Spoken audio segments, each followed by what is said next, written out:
Λοιπόν, τα έργα που έχουν δρομολογηθεί για τη Θεσσαλονίκη και είναι και όρημα προς υλοποίηση. Λοιπόν, από μια τόσο ενδιαφέρουσα κουβέντα έχω το πιο αχάρο θέμα. Έτσι, να απαντήσω πάλι απαριθμώνοντας κάποια έργα. Κοίταξτε, η κουβέντα απέκτησε ένα χαρακτηριστικά πάρα πολύ σημαντικά και πολύ ευραία. Και μάλιστα για έναν άνθρωπο όπως εγώ, ο οποίος συμμετέχει στα κοινά της πόλης από το 1986, νομίζω ότι είναι μια πολύ μεγάλη πρόκληση. Θα σας πω λοιπόν τα έργα που τρέχουν, αν και θα έπρεπε να μιλάμε σε αυτή την πόλη για τα έργα που δεν έτρεξαν. Βέβαια, τα είπε όλα ο κ. Τζιρίδης προηγουμένως.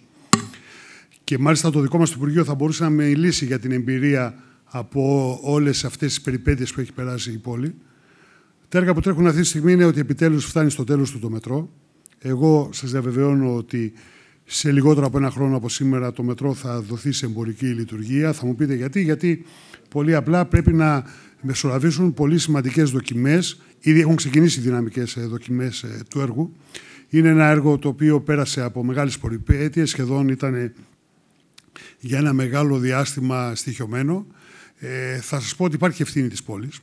Προφανώς πολύ μεγάλη ευθύνη της πόλης. Αλλά φτάνει στο τέλος του. Ξεκίνησε το flyover, μια άλλη ευκαιρία για γκρίνια. Προφανώς είχαμε πει από την πρώτη στιγμή ότι το flyover θα δημιουργήσει μια αναστάτωση στην πόλη. Η εικόνα που έχω είναι ότι δεν είναι τόσο τρομακτική όσο παρουσιάζεται.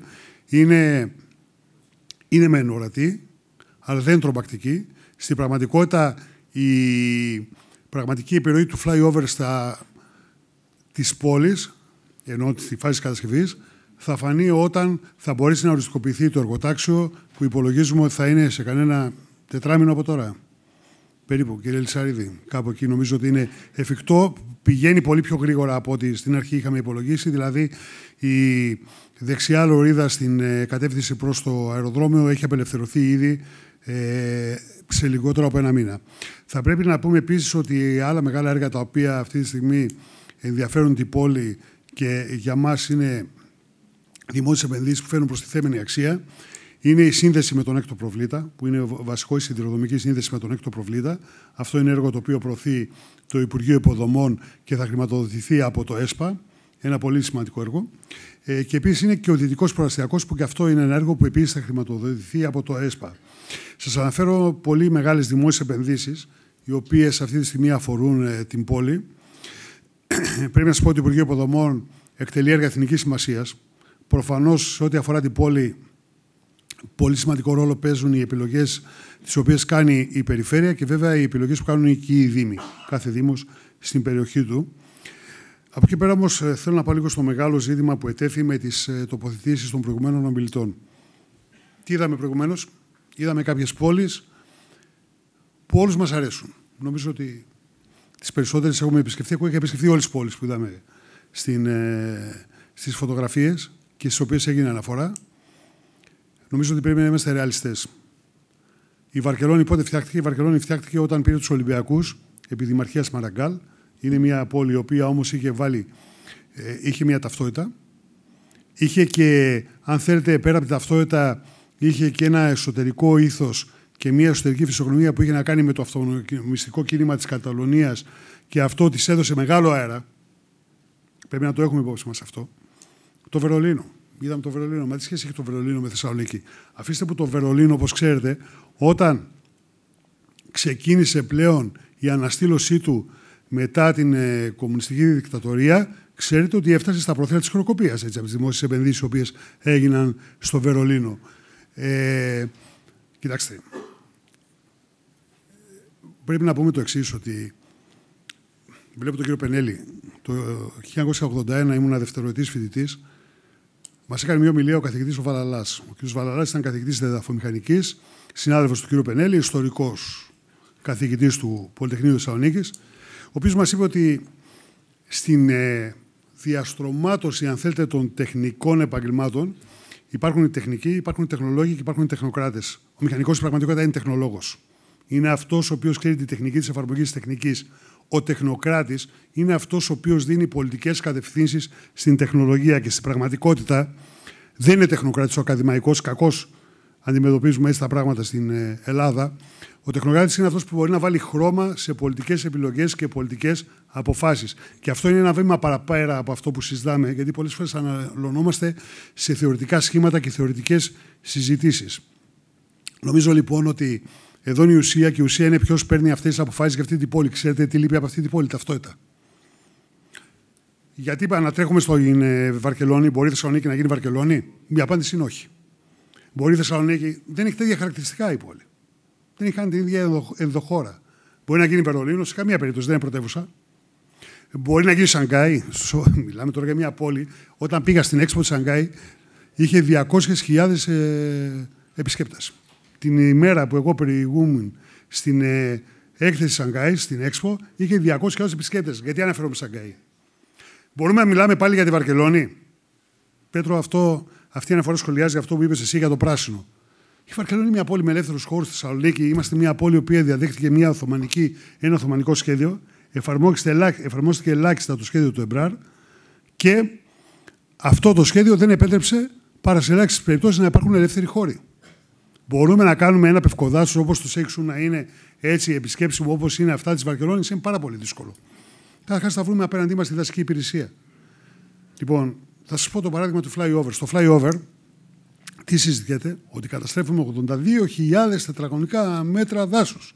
82.000 τετραγωνικά μέτρα δάσους είναι 82 στρέμματα, δηλαδή το 0,25% του δάσους, του ΣΕΙΞΟΥ, το οποίο προφανώς εκχερσώνεται γιατί πρέπει να γίνει ο δρόμος και έγινε αυτή η επιλογή για να μην καταστραφούν 1.000 και στρέμματα δάσους, και η εναλλακτική η οποία ακούγεται είναι ο εξωτερικός οδικός δακτύλιος που καταστρέφει πολύ περισσότερα δέντρα και περνάει μέσα από το πυρήνα του Χορτιάτη, ουσιαστικά, δηλαδή μέσα από τα πλατανάκια.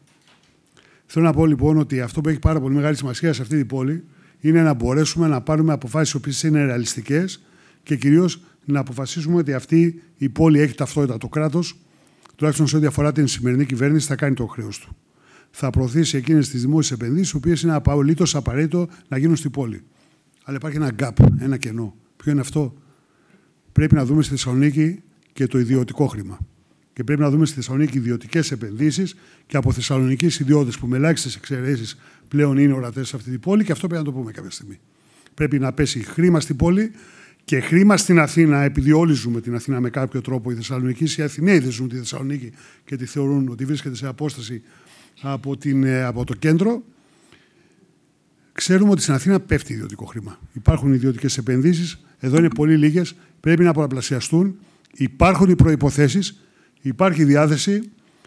Πέτρο, περιοδικά όπως το δικό σου, το κτίριο, φορθές, πρέπει ακριβώς αυτό εδώ να μπορέσουν να το προωθήσουν ως αίτημα της τοπικής κοινωνίας. Ότι πρέπει οι ίδιοι Θεσσαλονικείς να επενδύσουμε στη Θεσσαλονίκη. Στη Θεσσαλονίκη υπάρχουν μεγάλες μονάδες, πολύ σημαντικές μονάδες. Δεν εννοώ κατά ανάγκη οικονομικές μονάδες, εννοώ και μυαλά, πολύ σημαντικά μυαλά έχει η Θεσσαλονίκη.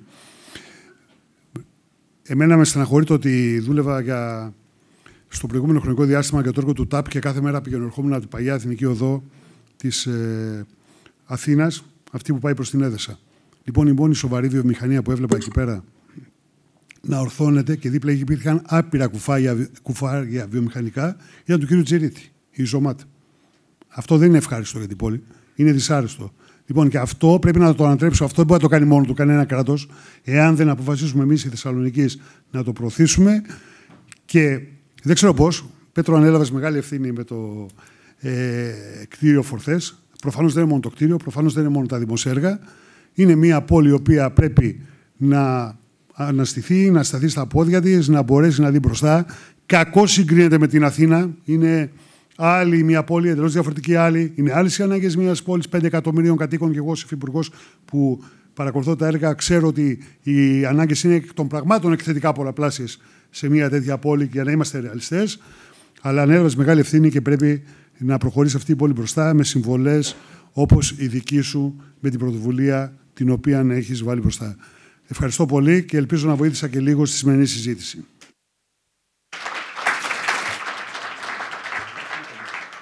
Δεν μας είπατε σαν ποια πόλη τη φαντάζεστε όμως. Δεν είναι Βαρκελόνη, δεν είναι Βερολίνο, δεν είναι Σανγκάη. Πώς τη φαντάζεστε? Γι' αυτό δεν όχι. Καλά, το έχει σύστημα να βάζει δύσκολα και να παιχνιδιάζει. Και επίσης λέτε να μην συγκρινόμαστε. Μισό λεπτό. Λέτε να μην συγκρινόμαστε με την Αθήνα, αλλά εσείς κάνατε σύγκριση με την Αθήνα και είπατε ότι στην Αθήνα επενδύει ο ιδιωτικός τομέας, ενώ στη Θεσσαλονίκη όχι. Να συγκρινόμαστε ή να μην συγκρινόμαστε? Όχι την Αθήνα με τη Θεσσαλονίκη ως πόλη. Να συγκρινόμαστε. Από εκεί και πέρα, σε ποια πόλη θα ήθελα να είναι η Θεσσαλονίκη? Θα ήθελα απλά να είναι η Θεσσαλονίκη, να έχει ένα χαρακτήρα δικό της. Γιατί πρέπει να πιάσουμε σε μια άλλη πόλη? Το βασικότερο είναι. Ποιο είναι σήμερα το χαρακτηριστικό ενός Θεσσαλονικιού? Ας σκεφτεί ο καθένας μας τι είναι Θεσσαλονικιός, ποιο είναι το χαρακτηριστικό του. Ας αφήσουμε την κρίνια απ' έξω. Ας αφήσουμε την κρίνια. Ας αφήσουμε και λίγο τη μιζέρια που υπάρχει. Ποιο είναι το χαρακτηριστικό του Θεσσαλονικιού? Λοιπόν, νομίζω ότι αυτό είναι. Δεν έχω έτοιμη απάντηση. Αν είχα έτοιμη απάντηση, θα την έδινα εσύ, θέλει. Το λάμδα θα έλεγα, αλλά δεν το είπα. Ναι. Αυτά, με συγχωρείτε, αυτά τα χαλαρά λάμδα, πρωτεύουσα των Βαλκανίων και όλα αυτά να τα αφήσουμε στην άκρη. Ούτε πρωτεύουσα των Βαλκανίων θα γίνουμε ποτέ, να είμαστε ξεκάθαροι. Έτσι. Δεν πρόκειται να γίνουμε ποτέ πρωτεύουσα των Βαλκανίων. Δεν πρόκειται, αλλά μία πόλη περιφερειακή με χαρακτήρα. Αυτό μπορεί πολύ κάλλιστα να είναι η Θεσσαλονίκη. Τον χαρακτήρα προφανώς δεν θα τον επιβάλλει το κεντρικό κράτος, στο οποίο πλέον ανήκω και εγώ. Οι άρχοντες, οι τοπικοί άρχοντες. Περιφέρεια, δήμος, μητροπολιτική διοίκηση, ναι. Αυτοί πρέπει να αποφασίσουν και να συμφωνήσουν όλοι μαζί στο χαρακτήρα της πόλης. Αλλά με το να ανακοινωνόμαστε δεν γίνεται κάτι. Καλό, δεν είναι. Το 8 λεπτό το έχω. Από την αρχή, δεν το λέμε. Δεν πρέπει να ψάξουμε την αιτία που γιατί πηγαίνουν και κάνουν οι επιχειρηματίες τις επενδύσεις τους στην περιοχή της Αττικής ή κοντά στην Αττική και δεν τις κάνουν στη Θεσσαλονίκη. Γιατί αυτό είναι μια ηθοποιός. Είναι μια.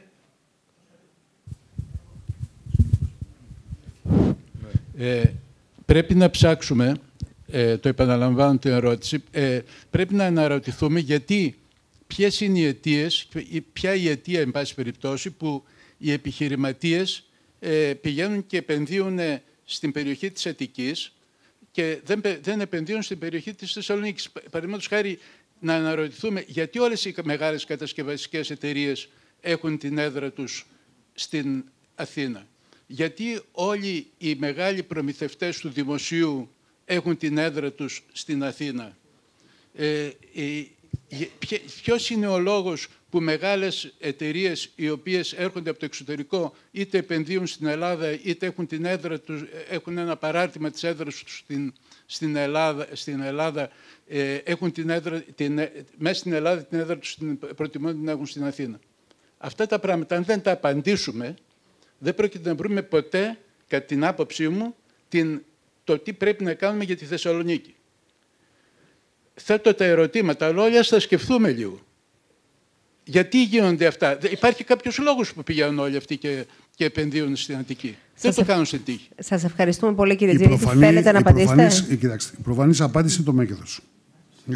Το οποίο το αφήσαμε να εξελιχθεί έτσι. Η δεύτερη προφανής απάντηση είναι ότι η Αττική είναι ένας τόπος ελκυστικός για πάρα πολλούς ανθρώπους που έχουν χρήμα και έρχονται και επενδύουν. Δηλαδή, όταν βλέπετε ότι πηγαίνουν στο tower εκεί που χτίζεται στο ελληνικό και αγοράζουν με 20.000 το τετραγωνικό και με 30.000 το τετραγωνικό και όχι κατά ανάγκη είναι Έλληνες, είναι προφανής ο λόγος. Έτσι. Είναι και το μέγεθος, είναι ελκυστικός τόπος. Η Αθήνα είναι μια πολύ ωραία πόλη, ό,τι και να λέμε. Είναι πολύ ωραία πόλη. Μπορεί να μην είναι πολύ φιλόξενη για τους κατοίκους οι οποίοι δεν έχουν την οικονομική άνεση, αλλά για τους υπόλοιπους είναι μια πάρα πολύ ωραία πόλη.